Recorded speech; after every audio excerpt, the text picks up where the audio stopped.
জেলা থেকে সরাসরি শুরুতেই নজর নিউ টাউনের ধর্ষণ খুনের ঘটনায়। ধর্ষণ খুনে যাবজ্জীবন, নাবালিকাকে ধর্ষণ খুনে 6 মাসেই যাবজ্জীবন, ই রিক্সা চালকের যাবজ্জীবন সাজা বারাসাত আদালতে। 50,000 টাকা জরিমানারও নির্দেশ। কথা বলবো জিয়াউল আলম রয়েছেন সঙ্গে। জিয়াউল,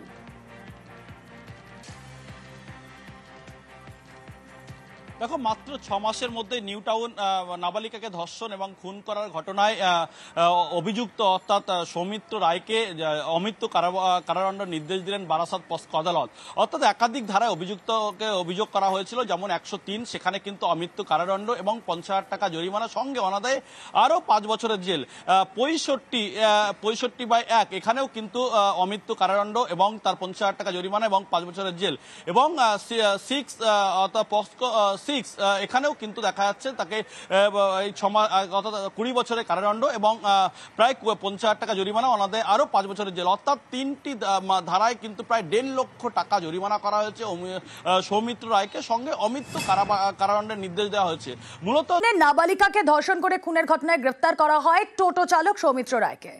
পুলিশ সূত্রে জানা গিয়েছিল, মায়ের সঙ্গে বচসার পর বাইরে বেরিয়ে যায় নাবালিকা। দীর্ঘক্ষণ বাইরে থাকার পর রাত 12টা নাগাদ জগৎপুর 7 নম্বর এলাকা থেকে ওই নাবালিকা তার গৌরাঙ্গনগরের ঠিকানার বাড়িতে যাবে বলে উঠেছিল সৌমিত্রর রিকশায়। আর এরপরই টোটোয় থাকা অন্যান্য যাত্রীদের বিভিন্ন গন্তব্যে পৌঁছে নাবালিকাকে একা পেয়ে সরাসরি বাড়ি না নিয়ে গিয়ে নিউ টাউন এলাকার একাধিক গলিতে গলিতে ঘুরিয়ে লোহার ব্রিজের কাছে একটি পরিত্যক্ত জঙ্গলে তাকে ধর্ষণ খুন করে টোটো চালক সৌমিত্র।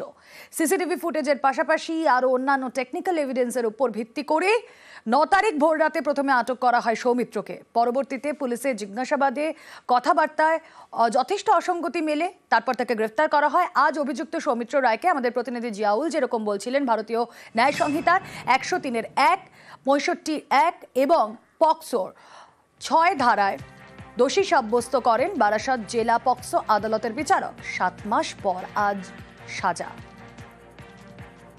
সেকশন 65 এ দেওয়া হলো 20 বছরের যাবজ্জীবন, আর 103 যেটা ছিল বিএনএসএস, ওটাতে দেওয়া হলো লাইফ ইমপ্রিজনমেন্ট। ওটাতেও 50,000 টাকা জরিমানা করা হয়েছে। এটা এখনো একটু কনফিউশন আছে যে রেপ করে মার্ডার করেছে না মার্ডার করে রেপ করেছে। It is not clear to us. So what ever maybe, prosecution এটা প্রুভ করছে যে ওর মধ্যে ইনভলভ ছিল, তাই ওকে শাস্তি দেওয়া হয়েছে। মার্ডারের সেকশন যেটা 103(1) বিএনএসএ, তাতে ও যতদিন বাঁচবে এবং 50,000 টাকা ফাইন, যতদিন বাঁচবে ততদিন ভেতরে থাকতে হবে। সেকশন 6 পক্সো অ্যাক্টে ও যতদিন বাঁচবে ততদিন ভেতরে থাকতে হবে এবং 50,000 টাকা ফাইন।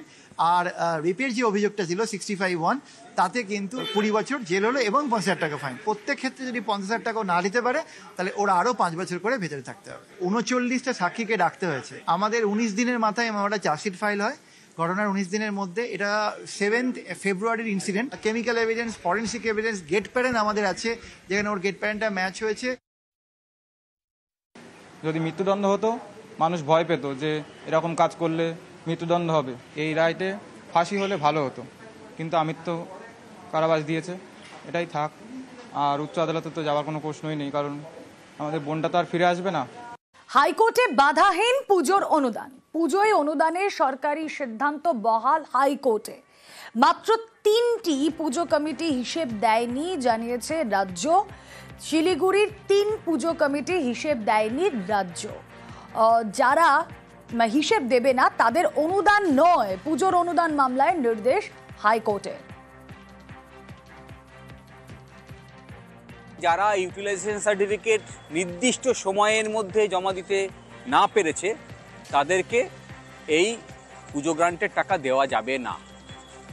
যারা নির্দিষ্ট সময়ের মধ্যে ইউটিলাইজেশন সার্টিফিকেট দিয়েছে, তারাই একমাত্র এই বছরের পুজো গ্রান্ট পাবে, যা অবশ্যই পাবলিক পারপাসে খরচ করতে হবে, পুজোর খাতে খরচ করা যাবে না। 2023-24 সালের কোনো ইউসি জমা হয়নি আদালতের কাছে।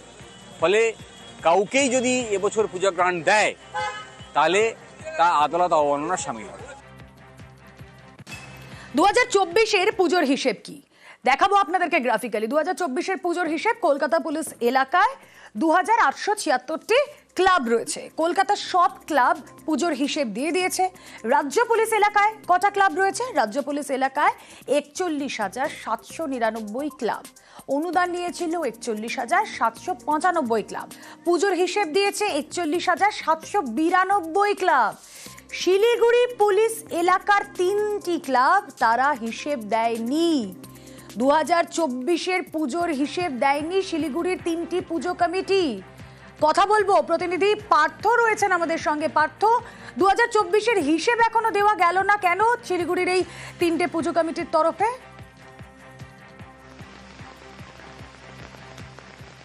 যে 3টি club, Kashmir colony Durga Puja committee, Nabajagaran Sangha এবং সাউথ শান্তিনগর দুর্গাপূজা কমিটি, এই 3টে পুজো কমিটি কিন্তু হিসেব দেয়নি 2024-এর দুর্গাপূজা। রাজ্য সরকার যে অনুদান দেয় ক্লাবগুলিকে, তার মধ্যে গোটা রাজ্যে কলকাতার পুলিশ এলাকার বাইরের রাজ্যের যে 3টি পুজো কমিটি দেয়নি, এই 3টি পুজো কমিটি হলো শিলিগুড়ি লাগোয়া এনজেপি থানার অন্তর্গত 3 পুজো কমিটি।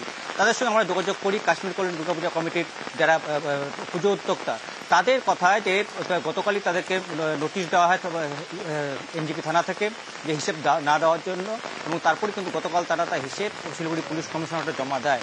অন্য যে 2টি ক্লাব রয়েছে তাদের সঙ্গে যোগাযোগের চেষ্টা করি, কিন্তু সেই সব ক্লাব কর্তারা এই মুহূর্তে এই নিয়ে কোনো মন্তব্য করতে তারা রাজি হননি। কেন দেননি? মূলত যেটা এই কাশ্মীর কলোনি দুর্গাপূজা কমিটি জানাচ্ছে যে সময়ের অভাবে, লোকবলের অভাবে তারা এই হিসাব তারা দেয়নি।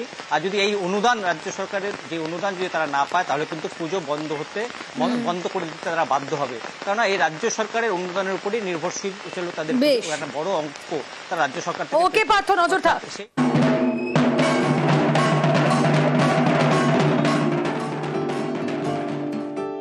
সামনে দুর্গাপুজো, এবছর ক্লাবগুলিকে 1,10,000 টাকা করে অনুদান দিচ্ছে রাজ্য সরকার। এর বিরোধিতায় একাধিক মামলা হয় কলকাতা হাইকোর্টে। বুধবার বিচারপতি স্মিতা দাস দে এবং বিচারপতি সুজয় পালের বেঞ্চে শুনানি হয়। ডিভিশন বেঞ্চ বলে, রাজ্যের পুজো অনুদান সিদ্ধান্তে কোনো হস্তক্ষেপ করবে না হাইকোর্ট। গত বছরের খরচের হিসেব দিলে চলতি বছরের অনুদান মিলবে। গত বছরের পুজো অনুদানের টাকা কিভাবে খরচ হয়েছে সেই হিসেব যেসব ক্লাব এখনো দিতে পারেনি, তাদের অনুদান দেওয়া যাবে না। এদিন আদালত জানিয়ে দেয়, 2022 সালের 13 সেপ্টেম্বর কলকাতা হাইকোর্টের দেওয়া নির্দেশ মানতে হবে। নির্দিষ্ট সময়ে আগের বছরের টাকা খরচের ইউটিলাইজেশন সার্টিফিকেট জমা দিলে তবেই তাদের অনুদান মঞ্জুর করতে হবে। চলতি বছরে বিজয়া দশমীর 1 মাস পরে সমস্ত ক্লাবকে তাদের টাকা খরচের ইউটিলাইজেশন সার্টিফিকেট জমা দিতে হবে রাজ্য পুলিশের ডিজি ও কলকাতা পুলিশের সিপির কাছে। শুনানির সময় এদিন রাজ্যের তরফে অ্যাডভোকেট জেনারেল কিশোর দত্ত বলেন, কলকাতা পুলিশ এলাকায় 2,876টি ক্লাব, সব ক্লাবই খরচের হিসেব দিয়েছে। রাজ্য পুলিশ আওতাধীন এলাকায় 41,799টি ক্লাব। গত বছর পুজো অনুদান নেয় 41,795টি ক্লাব। এর মধ্যে 41,792টি ক্লাব খরচের হিসেব দিয়েছে। শুধুমাত্র শিলিগুড়ির 3টি ক্লাব দেয়নি। আমাদের ফল্টই হয়েছিল, কারণ আমাদের বিলটা সঠিক টাইম মতো জমা দেওয়া হয়নি। কারণ আমাদের এটা আগাগোড়াই মহিলা চালিত পূজা, এবার আমরা থাকি মহিলাদেরকে জাস্ট সাপোর্ট দেওয়ার জন্য। কোনো কারণবশত বিলটা জমা দেওয়া হয়নি। তারপরে আমাদের ক্লাবের নামে পুলিশের ওখান থেকে নোটিশ আসে। সেই নোটিশটা পেয়ে আমরা তড়িঘড়ি বিলটা সাবমিট করা হয়। অনুদানটা যদি বন্ধ হয়ে যায় তাহলে আমাদের পূজা মোটামুটি বন্ধ করতে বাধ্য। বিরোধীরা বরাবরই ক্লাবগুলিকে এভাবে পুজো অনুদান দেওয়ার বিপক্ষে। যেভাবে টাকা দিয়ে ক্লাবগুলোকে কেনার চেষ্টা করছেন, সনাতনী হিন্দুদের ভোট ব্যাংক কেনার চেষ্টা করছেন ক্লাবগুলোকে, এবং হিন্দুদেরকে আমি ভাবতে বলবো মুর্শিদাবাদেও তো ক্লাব পেতো ক্লাব টাকা পেতো না এরকম তো নয়, কিন্তু মন্দিরটাই তো থাকলো না, পুজোটাই তো করার জায়গা থাকলো না। আগামী দিনে আমরা মন্দিরটা থাকবে কিনা সেই বিষয়ে বেশি সচেতন। এটা নিয়ে একটা রাজনীতি প্রত্যেক বছরই হয়, আমরা এটা দেখতে পাচ্ছি। আজকের বাংলার পুজো এটা একটা বড় অর্থনীতির জায়গায় এসে দাঁড়িয়েছে। প্রত্যেক বছরই হাইকোর্টে যাওয়া হয় এবং প্রত্যেক বছরই আপনার মহামান্য হাইকোর্ট একই জাজমেন্ট প্রায় দেন। এটা যে ক্লাব পায় এই টাকাটাই কিন্তু আবার দেবেন বাজারে যায়, ফলে বাংলার জিডিপিরও একটা 4 থেকে 5% হচ্ছে বাংলার এই দুর্গাপুজো। অর্ণব হাজরা, নিউজ 18 বাংলা।